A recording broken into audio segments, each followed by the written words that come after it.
Kanye West, he would be facing sex trafficking charges if it was anywhere else. Gene Deal has brought forward allegations involving 5 high-profile celebrities and their reported connections to Diddy, including Kanye West, Jay-Z, and Usher.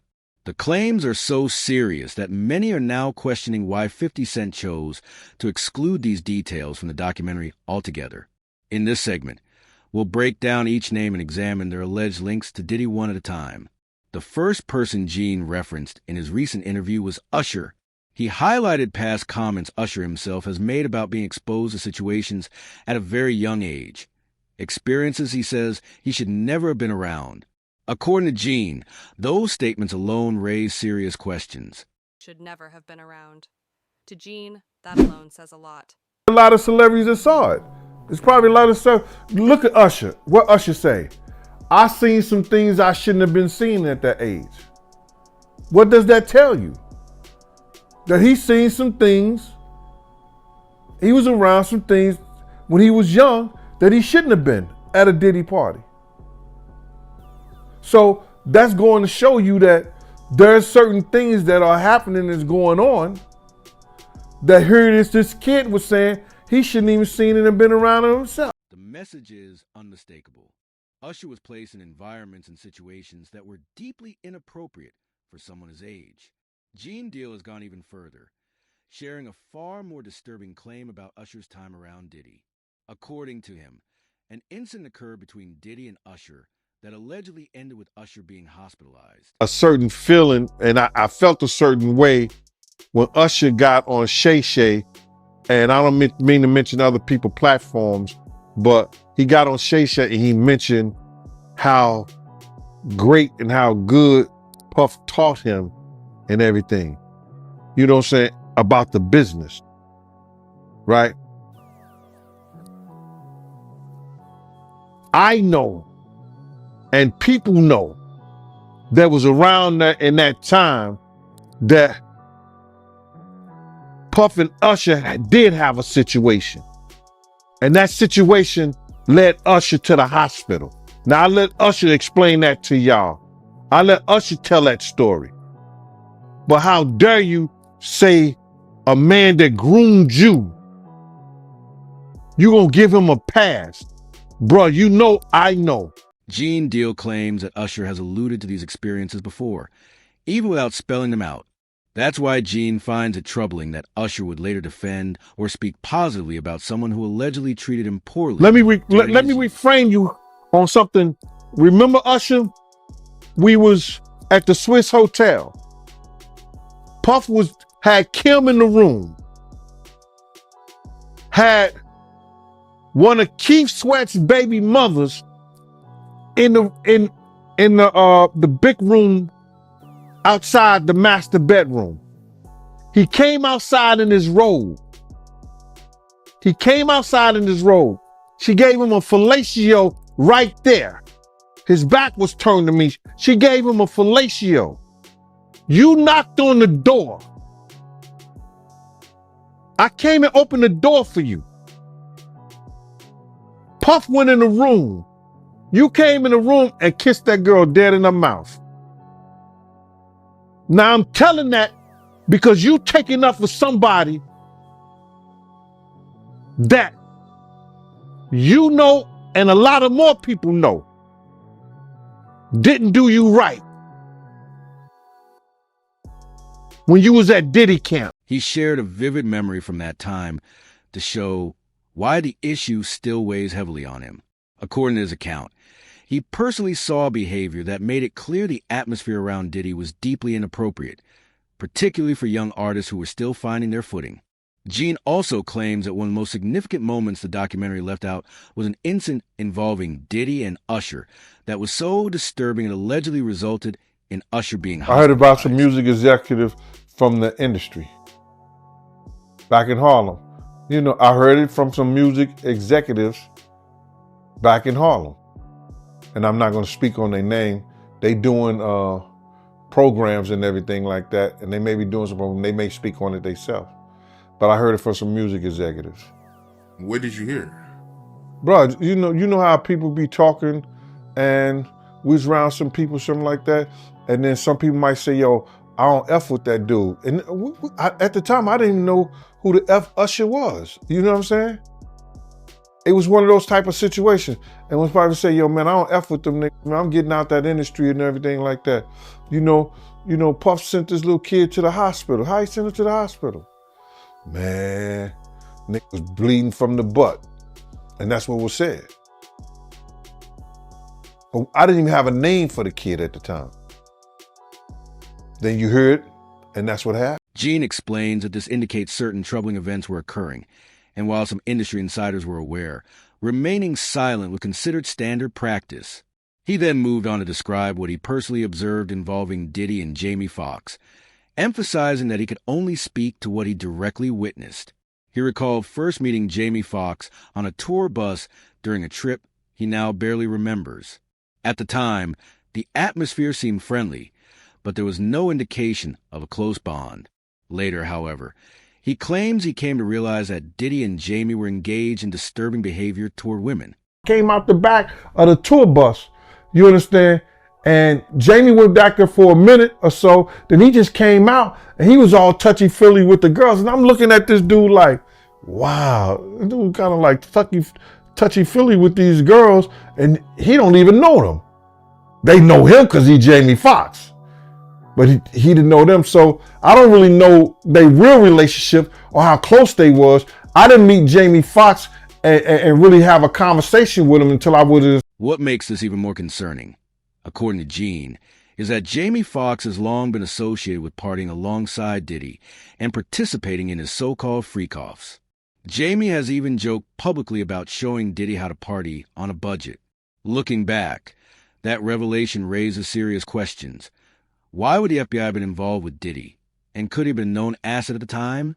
These are questions people are now reconsidering.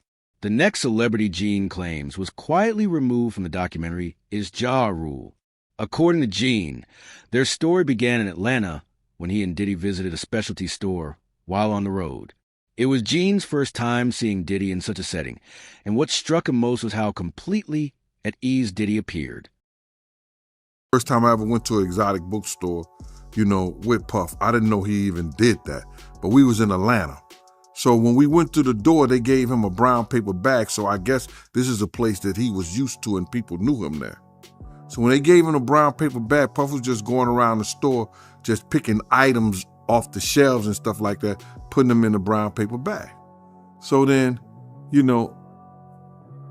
I was behind him and no Diddy, but I was about 3 feet behind him, you know what I'm saying, as he was putting stuff and putting it in his bag and stuff like that.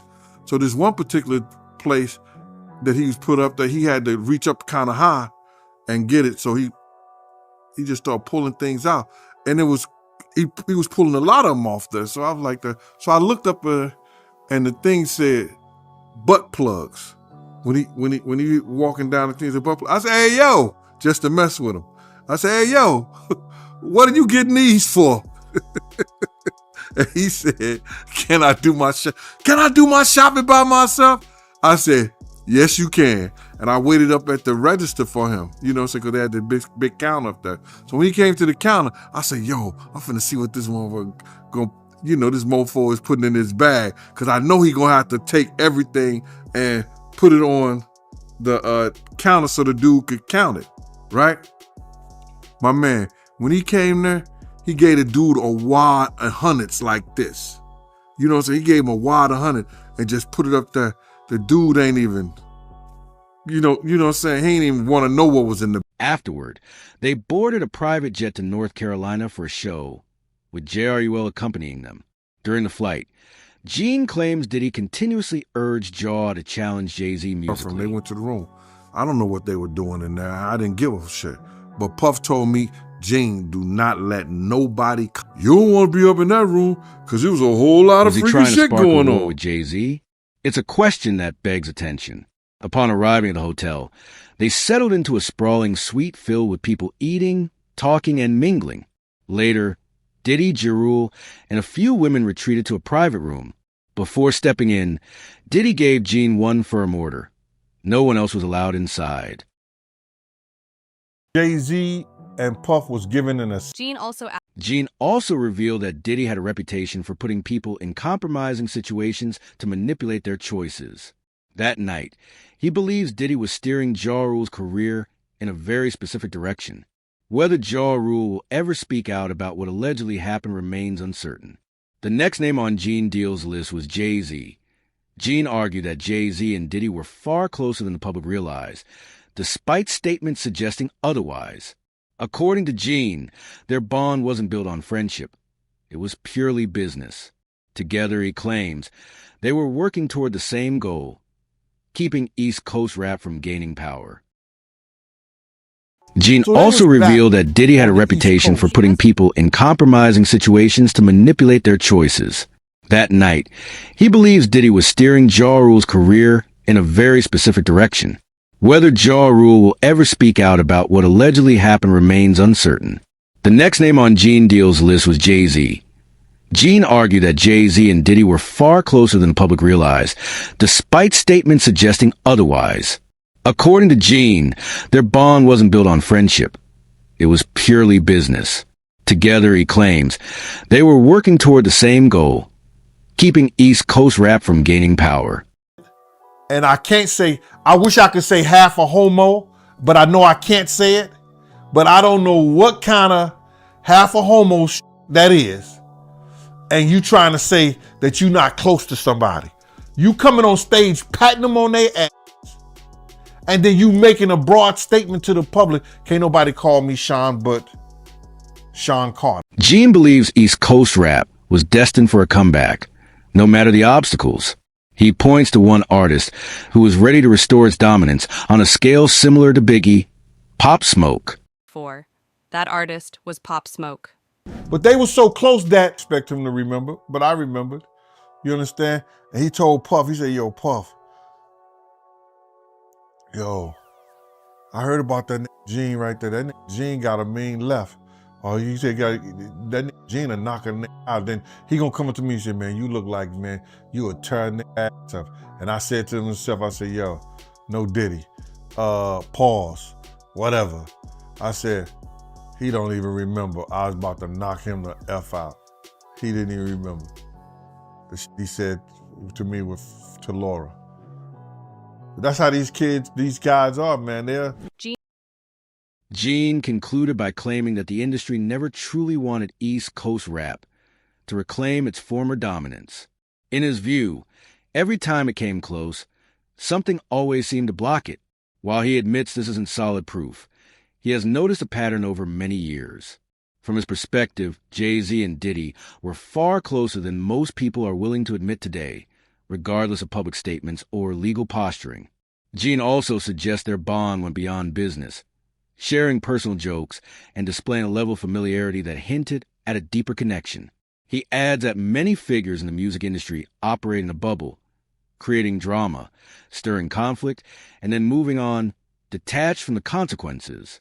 This mindset, common at the time, could eventually catch up with them. Focusing on perhaps the biggest name of all, Kanye West, Gene says that prior to Diddy's arrest, Kanye openly criticized him in interviews, making sharp and public remarks. Now, however, Kanye appears back in Diddy's circle, even sporting clothing that signals public support. Gene frames this kind of flip-flopping as typical in the industry, where people switch sides when it suits them, possibly out of fear of being targeted next. Finally, Gene recounts what Jane allegedly said about a Las Vegas trip. She claimed that Kanye and his wife invited her, and the group attended shows together.